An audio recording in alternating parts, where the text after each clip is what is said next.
item on tonight's schedule is this first model Maynard carbine. And the way I came across it is kind of interesting. I bought this gun at the Memphis Gun Show in the early 1990s, 90, 91, 92, somewhere in there. And it was missing the side plate right here, and it was missing the hammer. And I got it at a bargain price. And I started looking for parts to restore it. And guy put me on somebody that had a side plate and a bolt, but I was told by a big parts dealer that I would never find an original hammer for it. He said, impossible.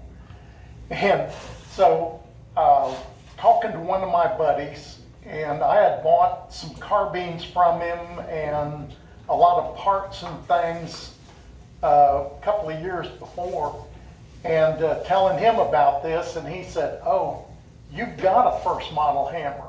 I said, no, that's impossible. No, he said, you have one.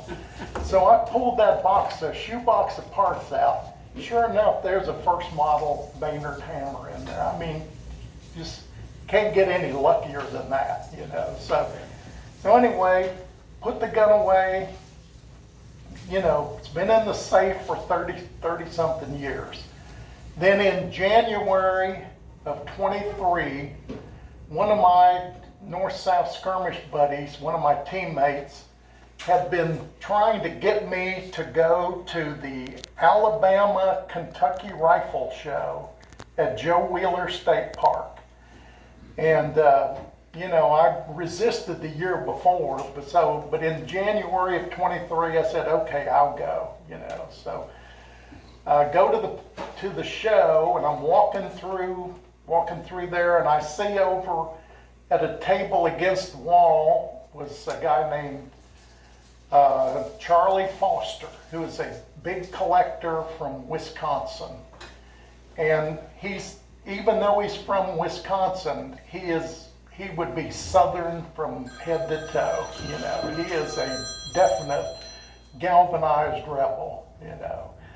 So, but he's got a fantastic collection of Confederate used guns. And so he had a display of 3 first model Maynard carbines. And I was looking at them, and the one in the middle had this sling ring configuration on it, a little bar with the ring, exactly like this one. And I said, Charlie, I've got one exactly like that with that same bar configuration. I've never seen another one. And he said, you have a Bolivar Troop first model Maynard carbine. The Bolivar Troop was raised in Bolivar County, Mississippi, down in the Delta. Cleveland is in Bolivar County. And I'm going to get some of my notes so I'm be sure to give you the right dates and things. But they were raised in March of 1861, actually before the war started, by Captain Frank Montgomery. And on the March 16th of 1861, the state of Mississippi issued them 60 first model Maynard carbines and 12,000 rounds of ammunition. And then the question always comes up about this bar and ring.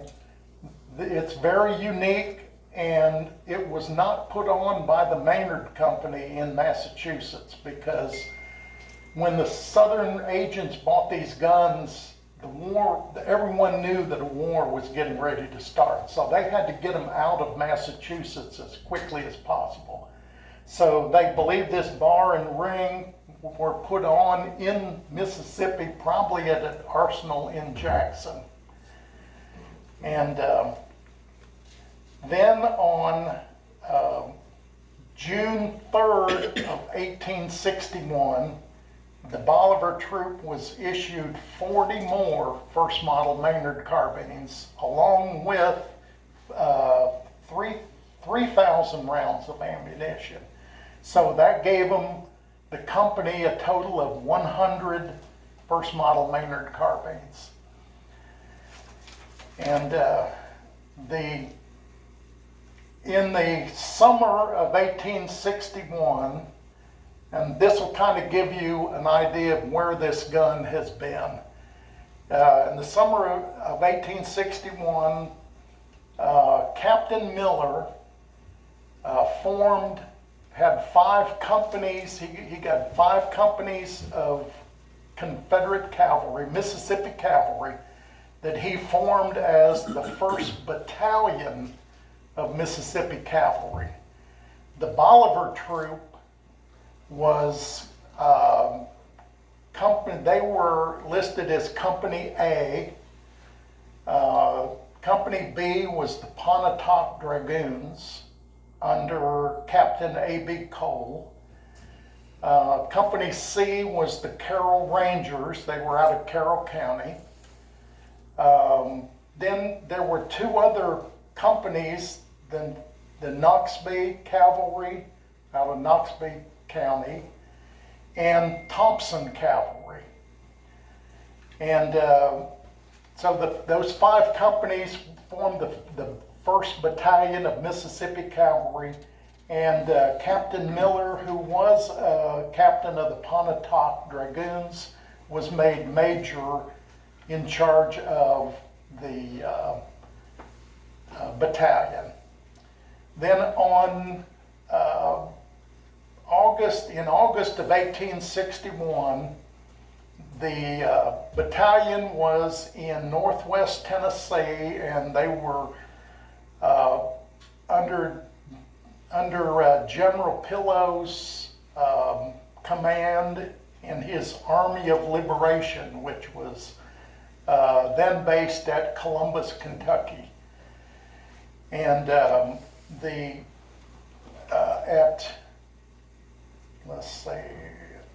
October the 14th of 1861, the Bolivar troop, with 34 men under Captain Montgomery, defeated the 1st Illinois Cavalry under Lieutenant Tufts near Bird's Point, Mississippi. This was actually one of the very first actions in that part of the country. The Bolivar troop had 1 wounded, and the 1st Illinois had 1 killed and several wounded. Then the 1st Mississippi Battalion was attached to Cheatham's division of Polk's Army at Columbus, Kentucky.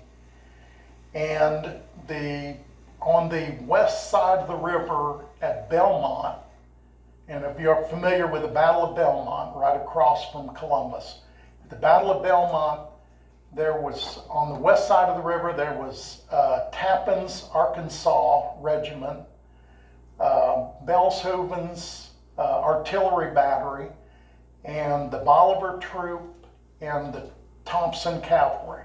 Those were all the troops on the west side of the river when Grant made his move, his first attack at Belmont. And so the Bolivar troop with these Maynard carbines went out and skirmished with Grant's advance. So this gun could have been right there in the very opening shots in this part of the country. Yes. Which river were you talking about? Mississippi River. Okay. Yeah, fine. Columbus, Thank you. Kentucky. I'm sorry. Yeah. Yeah, Columbus, Kentucky, and then Belmont, Missouri, right across the river. Yeah. And so I know that when the Federals drove towards Belmont, Confederates formed a line with the troops they had over there, and the Bolivar troop was fought dismounted on the left side of the line, and they held Grant's forces back long enough for the Confederates in Columbus, Kentucky, to get reinforcements across the river, and eventually turned the tide and pushed the Federals back to their gunboats, and Grant had to abandon Belmont after that.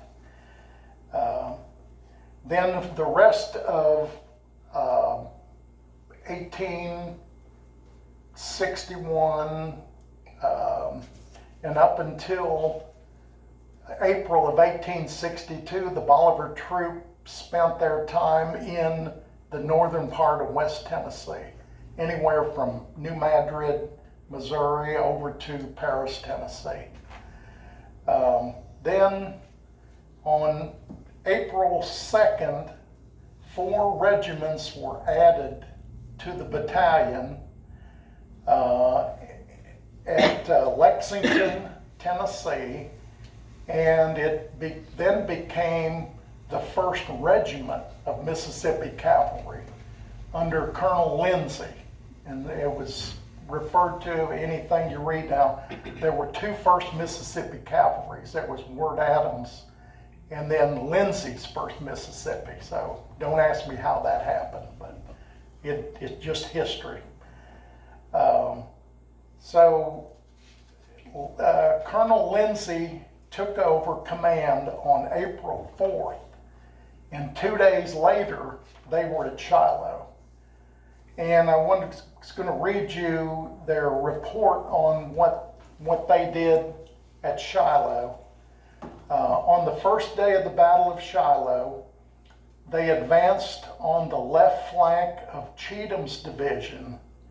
After other assignments, they reached the place where Prentiss surrendered, and Lindsey was given command of all the cavalry with orders to cut off the Federal retreat to the river. Lieutenant Colonel Miller rode at once with the regiment on this mission and came suddenly in view of a battery with horses attached, ready to retreat. They seemed about to unlimber and defend themselves, the Federals, when Colonel Miller ordered a charge and captured every horse, man, and gun, and that was a Michigan battery that they captured. The prize was taken to the rear by Major Herndon with a detachment of Captain Cole's Pontotoc Dragoons and delivered to General Bragg. And this was Ross's Michigan battery, which had for some time been in an artillery duel with Smith's Chickasaw battery. Lindsey rejoined the regiment, having failed to find any more cavalry, took Foote's company and made a daring but unsuccessful attempt to take another battery. And on the next day, the regiment covered the retreat from Shiloh. They covered the retreat of Hardee's Corps. They had 5 wounded in their action at Shiloh. So next, they were at the Siege of Corinth.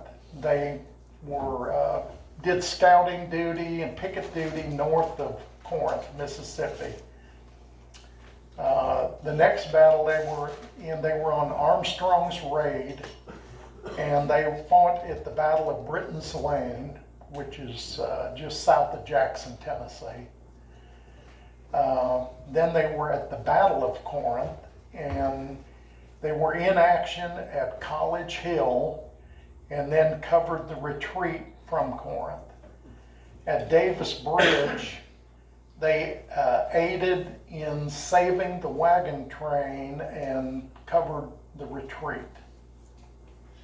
The Bolivar troop was also on the Holly Springs raid with Van Dorn. And to me, that's the most exciting thing, this gun was on the Holly Springs raid. And when Van Dorn came into Holly Springs from the east, the mission of the 1st Mississippi Cavalry was to peel off to the right when they crossed the railroad tracks, and they attacked the Federal Cavalry at the fairgrounds. So the fairgrounds fight was really a pretty famous part of that raid, and we're talking about something that was there, you know. After Holly Springs, they were detached to the Department of Southern Mississippi and Eastern Louisiana under General Ruggles. And they were down in Jackson, Mississippi in that area. And they were with General Johnston in his Army of Relief, you know, trying to relieve Vicksburg, which never happened. And after that, they were in the Meridian Campaign, skirmishing with Sherman on his advance. And then after the Meridian Campaign, they went to Atlanta. They were in the Atlanta Campaign. They were in Armstrong's brigade of Jackson's cavalry. They arrived at Rome, Georgia on May the 14th, 1864, and constantly were engaged until the end of the campaign. They fought at Dallas, Georgia, and let me back up just a second. There are only 2 of these known to exist right now. There may be more out there in the woodwork somewhere, but the Charlie Foster's gun and my gun are the only ones known. And his gun was carried by Private H.L. Renault of Company H of the Bolivar Troop, and he was killed in action at Dallas, Georgia, with carrying that carbine right there. And that's something else I missed. When they reorganized, when they formed the first regiment of Mississippi Cavalry at Lexington, Tennessee, they redesignated the companies. So the Bolivar Troop was Company A of the 1st Battalion. After reorganization, they became Company H of the 1st Mississippi Cavalry. After the Atlanta campaign, they were under Forrest for the rest of the war. They were at Spring Hill, Franklin, and then while the Confederate Army lay siege to Nashville, Forrest went to Murfreesboro, and the 1st Mississippi went with him to Murfreesboro and tried to capture Murfreesboro, but it was too well fortified for cavalry. So then they ended up covering the retreat from Nashville all the way back to Mississippi. And then the last campaign, they were at Selma, Alabama. Let me stop you there and add something. Yeah. I done some research when you was gonna bring that to our gun show. And so I done some research and got to asking questions. When Hood and his men left Nashville, they come to Corinth. I said, well, did Forrest and his men come to Corinth? No, they cut off and went to Florence and Tuscany, Alabama. But then when they left there, they come to Corinth. So that gun was in Corinth on 4 different occasions. It was in Corinth before the Battle of Shiloh, after the Battle of Shiloh, the Battle of Corinth, and then after the Franklin Nashville campaign. So that's pretty interesting. That gun was in Corinth 4 different times. Yes, yeah. To be at Corinth 4 times, to be at Shiloh, to be at the opening shots of the Western campaign at Belmont, it just really pretty incredible. When I look back on this, the different, having the gun for 30 years, not knowing what it was, and the stars really had to align for me to figure out what I had right here. If my buddy John Hayes had not gotten me to go to the Alabama-Kentucky Rifle Show, I would have never known. If Charlie Foster hadn't come down from Wisconsin and brought his Maynard, I would have never known. There's so many different coincidences and things that lined up for this gun to be discovered. It was pretty incredible. So anyway,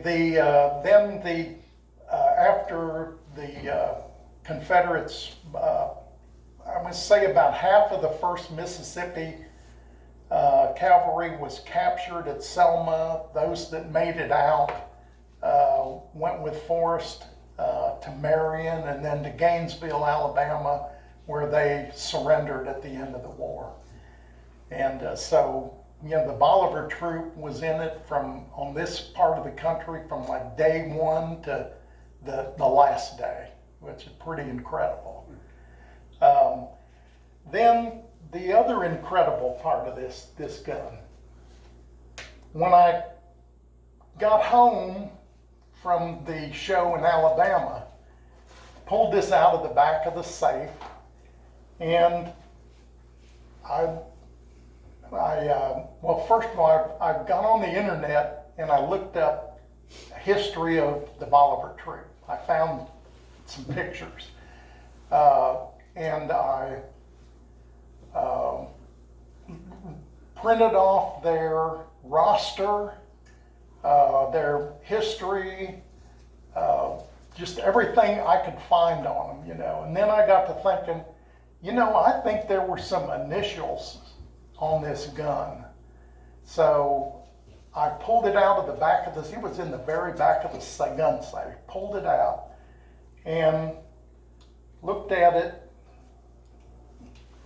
on this side right here, and it's very hard to see. I brought a flashlight with me where you could look at it, but right here I saw 2 initials, and they were upside down. And looking at it this way, 2 letters here upside down, and I looked at it this way, it's a BT, Bolivar troop. And I'm like, oh my gosh. So I flipped the thing over, and I remember on this side, there were some scratching. So I look here, there's another BT right back here for Bolivar troop. And then right here in the center, there are 3 initials, JPB. So I pull up their roster, look under B's, John P. Boyce, B-O-Y-C-E. When do you ever have a gun where you can actually match what unit it came from? You can match the initials to a man. And after looking at it closer, it's really hard to see right here. But there is a WFH. Looked in here under H's, WF Holiday. So 2 Bolivar troop soldiers actually had this gun. Boyce had it first.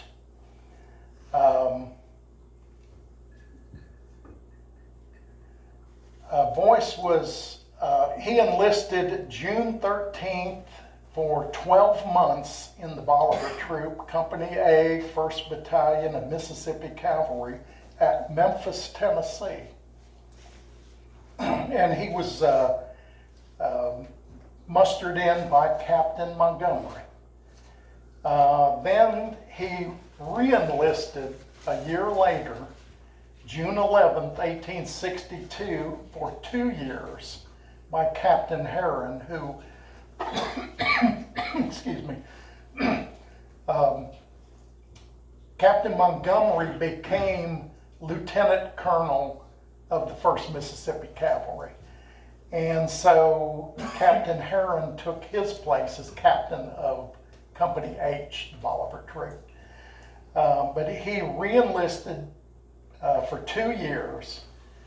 And then, it's kind of odd, he was discharged at Ripley, Mississippi on September 28th, 1862.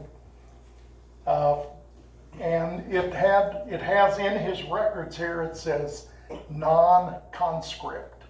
So it means he was a volunteer. So he, when I don't know why, there's no record of why he was discharged, which is kind of odd for an enlisted man. But anyway, at that point, on June 11th, 1862, W.F. Holliday enlisted for 2 years at Poplar Springs under Captain Herron. So Boyce had the gun first for a year, a little over a year, and then when he was discharged, Holliday got the gun, and Holliday had the gun for the duration of the war. On December 1st, 1862, Holliday was ordered to report to General Ruggles at Columbus, Mississippi for courier duty. So he was a courier for General Ruggles for about a year. On November the 14th of 1863, he was ordered to rejoin his command. He was paid $12 a month, and for courier duty, they paid him 40 cents a day, or basically another $12 a month for his horse, for the wear and tear or upkeep of his horse, which I thought was pretty interesting. And there are so many, in Holliday's records, there are so many records in here of when he was paid. It looked like he was really, really anxious to get paid, it seemed like to me, and getting paid for his horse. But they said 40 cents per day for risk of horse is what they how they termed that. So anyway, it's a pretty incredible and rare firearm that really saw action from, like I say, day one to the very end of the war. The one that Charlie Foster has is also exactly like this one. Same sling ring configuration. It's also in 35 caliber. These were made in 50 caliber and 35 caliber. And but all of the Bolivar troop guns were 35 caliber. This is a 35 caliber cartridge for a Maynard. It's made with a brass tube, and then the base is soldered on to the tube, filled with powder. It has a hole in the base of it so that when the percussion cap went off, the fire would go through the back of the hole, ignite the cartridge. We call them Yankee pennies. Found a lot of them at Eastport. Have you found any 35 caliber cases? No. Okay. I've got one Do you have one? Where did you find it? right near Shiloh. Okay. That may have very well been from the Bolivar troop. Very well. It's about I 75 yards from the farm. I have pictures up here. We were really very fortunate because there were 3 Bolivar troop soldiers, these 3, that posed for a picture with their first model Maynard carbines. And on 2 of the pictures, you can actually see this little bar and ring back here exactly like this one. So that was really very fortunate that those 3 came along. This is a picture that I thought was really fantastic. It doesn't look like much, but it is the back of the picture said Lindsay's 1st Mississippi Cavalry. Now, whether it's Bolivar troop or not, I don't know. But he's on horseback holding a Maynard carbine. Very similar to that right there. You just don't ever see that. And this is a picture of John B. Stewart, and it says Company H Bolivar Troop. He's actually holding a Hall rifle that has a Mississippi alteration to it, like a Holly Springs alteration. I mean, very incredible. And it says he was 49 years old, from Tippah County. He was an early recruit, and he actually enlisted in place of his son. His son wanted to fight, but his son was married and had small children, and he took his son's place. And he was in the Bolivar troop. And he's holding, like say, an Mississippi altered Hall rifle, and he's got one of these artillery swords, like in his belt down there. It's really, really incredible. And then this is a picture of, at the time, Lieutenant Colonel Montgomery, who was the original captain, founder, raised the Bolivar troop. And then, yeah, that's the other known rifle right there.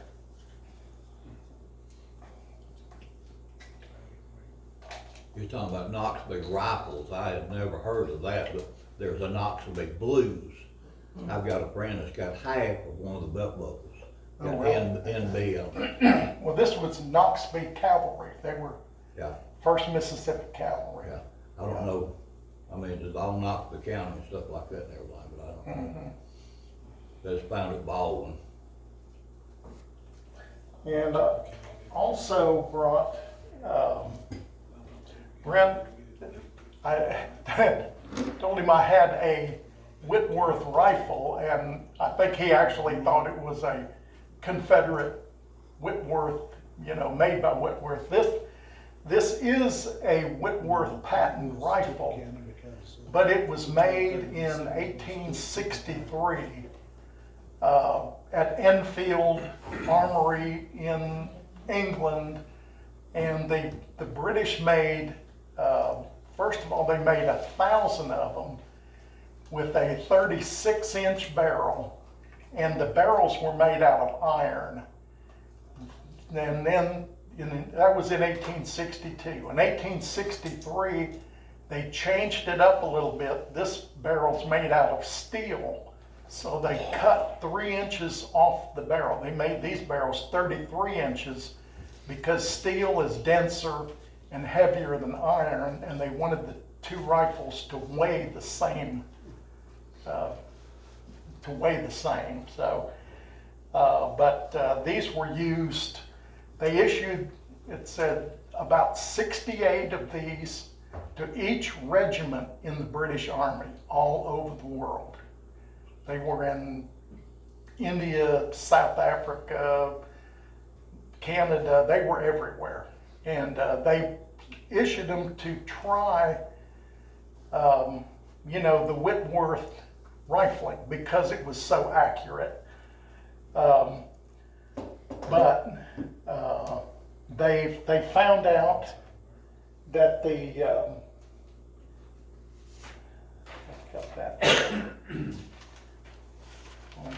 their results were that in hot weather, in hot, humid weather, the Whitworth rifling had a tendency to foul after about 5 or 6 shots. And I'm sorry, I may be jumping ahead.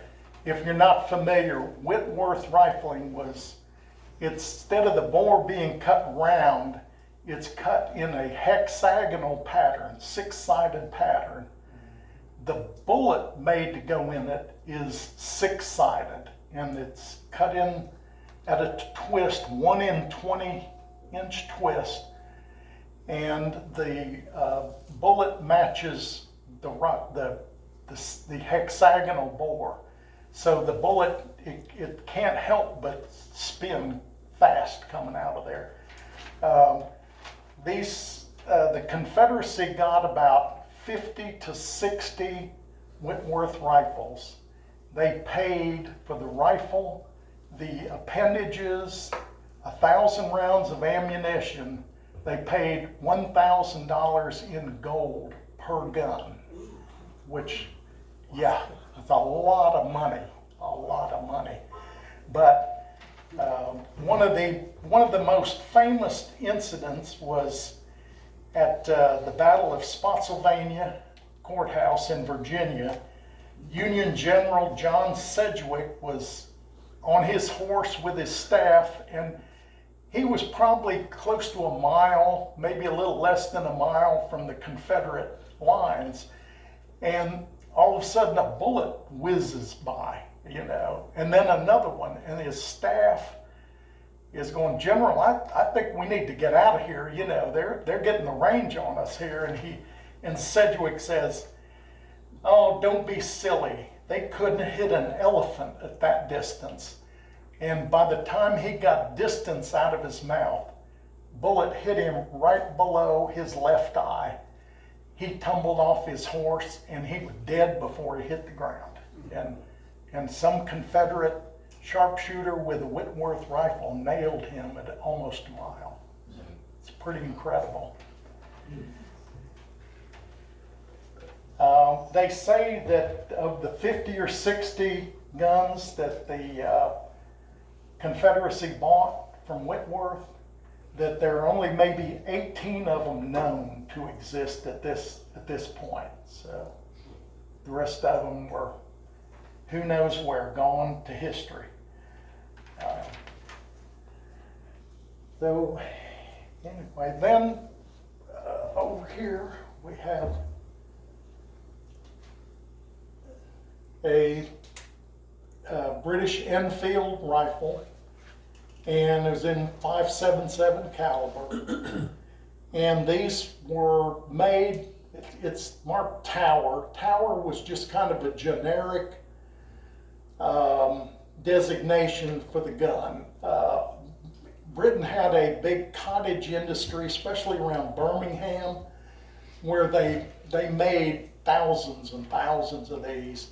This one would have been made for import because it's got the Queen's crown here, but there's no VR underneath it for Victoria Regina. The ones with the VR under the crown were British Crown property, and they were not allowed to sell those guns outside of England. They were strictly for British armed forces. And so this one was made for import, and this one could have gone north, could have gone south. There's no telling. I think they imported about 500,000 of these Enfield rifles during the war. About 300,000 went north and 200,000 went south. So it's really hard to say,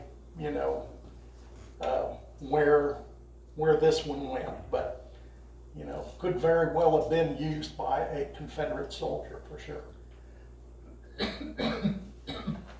And then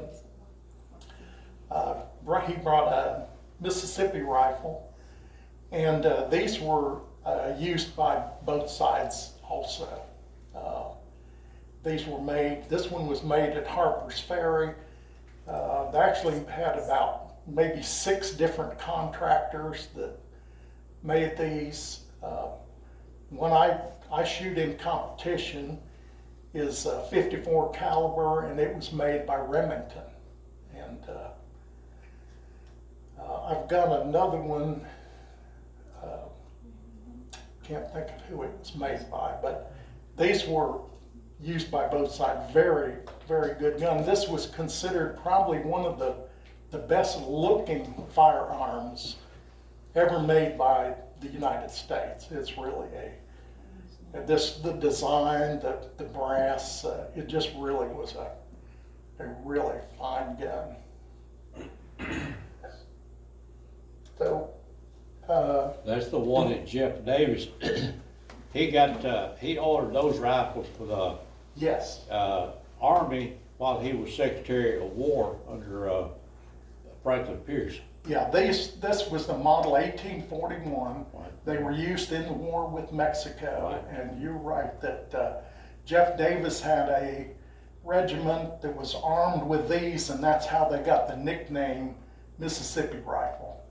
They were, actually it was called the US model 1841, but Jeff Davis he hung the name on it, and it's stuck through all these years. So. Yeah. Any questions? Do you know of any other regiments, other than the Bolivar troop that carried those Maynard rifles? Cause I've read, I believe, where, there was some regiments that captured Burroughs Battery over here, carried a Maynard. Okay, I'm glad you brought that up. Before the war started, in late 1860, early 1861, the Maynard factory in Chicopee, Massachusetts, had 5,000 first model Maynard carbines in their warehouse. The federal government wasn't interested in them because the federal government was like, they were like, oh, well, these breech loaders, they waste too much ammunition. They weren't interested in them. So the southern states sent agents up to Massachusetts. And the Maynard company is like, hey, if you've got the money, we got the guns, So Maynard sold about 5,000 carbines to the Confederate States. They went to Georgia, Florida, Alabama, Mississippi, Tennessee, Louisiana, all those states bought first model Maynards in that, and from Maynard. So yes, there were a lot of first model Maynards used by the South, absolutely. Besides just the Bolivar troop, but it's pretty neat to have one that's actually ID'd to a unit and to two different troopers. We find round nose Maynard bullets. Sir? Round nose Maynard bullets. Don't find many of them, but we find them every now and then. Oh, really? Most of them Eastport, so. Yeah, this one is got a little more of a pointed nose to it. Yeah, most of them are, some of them round. Yeah. And, y'all are welcome to come up here and take a look at it, pick it up. It's okay. You're not gonna hurt it. This thing, is something else that I noticed, that it's got almost like some black tar on it back here. And I was talking to Charlie Foster, who owns the other one. I said, tell him about this and thinking some way I could clean that off. And he goes, no. He said, don't touch it. He said, that's probably tar from a tarred haversack. He said, that's probably where that came from, rubbing up against a haversack in the heat. Mm-hmm. He said, I wouldn't do anything. I wouldn't touch it. But y'all are welcome to take a look at it. I've got a flashlight here. It'll help you look at the initials and things. Was it carried in a saddle scabbard or in a holster? Probably in a scabbard. On the saddle, probably no more than just like a little leather tube, just enough to stick the barrel in. Okay. And then with this, they had a carbine sling over their shoulder with a snap hook on it. That snap hook would hook into that ring right there so they wouldn't drop the carbine off the horse. That could be kind of a bad problem, So. Yeah. All right. Anything else? Well, I want to thank everybody for your attention and appreciate it very much. Thank you.